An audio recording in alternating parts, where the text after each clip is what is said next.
अस्सलामुअलैकुम रहमतुल्लाहि वबरकातुहू। तो कैसे हैं आप लोग? उम्मीद करते हैं कि हम लोग ठीक ठाक होंगे, खैरियत से होंगे। आज की वीडियो में हम कुवैत की कुछ बड़ी खबर जो आ रही है वो आप लोगों के साथ शेयर करने वाले हैं। पहली अपडेट ये है कि जैसा कि आप लोगों को पता है कि कुवैत के अंदर इन दिनों जो चेकिंग है वो चल रही है और तकरीबन एक हफ्ते में 500 लोगों को गिरफ्तार किया गया है। जी हाँ दोस्तों, एक हफ्ते में 500 लोगों को गिरफ्तार किया गया है। यहाँ पर आपकी जानकारी के लिए बता दें कि बताया गया है कि ऐसे लोगों को भी गिरफ्तार किया गया है जिनकी सिविल आईडी यानी इकामा जो है वो समाप्त हो चुका था, उन्होंने रिन्यूअल करवाने में देरी कर दी, इसकी वजह से उनको जो है वो गिरफ्तार किया गया है। यानी कि उनके पास सिविल आईडी थी, इकामा था, लेकिन इकामा जो है वो समाप्त हो चुका था, इसकी वजह से उन लोगों को भी यहाँ पर गिरफ्तार कर लिया गया है। तो आप लोग भी इस चीज़ का ख्याल जरूर रखें कि अगर आपके पास इकामा है और समाप्त हो चुका है तो इसको आप रिन्यूअल करवा लें, नहीं तो आपको भी अगर पुलिस देखेगी कि आपका इकामा जो है वो समाप्त हो चुका है तो आपको भी गिरफ्तार कर लेगी। अब तक 500 लोगों को एक हफ्ते में जो है वो कुवैत के अलग अलग इलाकों से गिरफ्तार किया जा चुका है।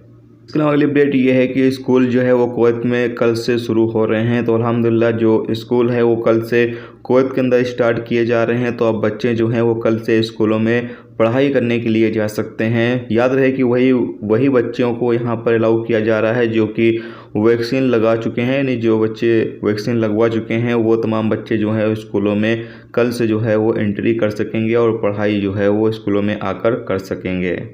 इसके अलावा अगली अपडेट ये है कि कुवैत में जैसा कि अभी आप लोगों को पता है कि लगातार कुवैतीजेशन किया जा रहा है और प्राइवेट सेक्टर में भी कुवैतीजेशन जो है वो किया जा रहा है, लेकिन बहुत सारे कुवैती जो हैं वो प्राइवेट सेक्टर में काम करना पसंद नहीं कर रहे हैं और अपनी जॉब जो है वो छोड़ रहे हैं। तो ऐसे में उम्मीद है कि आने वाले दिनों में जब कुवैत के अंदर हालात बेहतर हो जाएंगे तो जो वीज़ा है वो ज़्यादा जारी होगा और लोग जो है वो बड़ी संख्या में कुवैत में आकर काम कर सकेंगे। आने वाले दिनों में जब हालात ठीक हो जाएंगे और कुवैत सरकार वीज़ा स्टार्ट कर देगी तो लोग ज़्यादा संख्या में जो है वो आकर कुवैत के अंदर काम काज कर सकेंगे। इसके अलावा अगली अपडेट ये है कि कुवैत में पिछले 24 घंटे में 43 नए कोरोना वायरस के मरीज रिकॉर्ड पर आए हैं, जबकि एक शख्स की मौत हुई है और 112 लोग ठीक हुए हैं। पिछले 24 घंटे में 14,503 लोगों का कोरोना टेस्ट किया गया है, जबकि इस वक्त कुवैत में एक्टिव केस की तादाद घटकर 862 हो चुकी है, जबकि आईसीयू में जो केस है उनकी तादाद 17 है। तो अल्हम्दुलिल्लाह जो रिकवरी है वो काफ़ी अच्छी हो चुकी है। कुवैत के अंदर एक्टिव केस भी ख़त्म हो चुके हैं और जो आईसीयू में केस है उनकी भी तादाद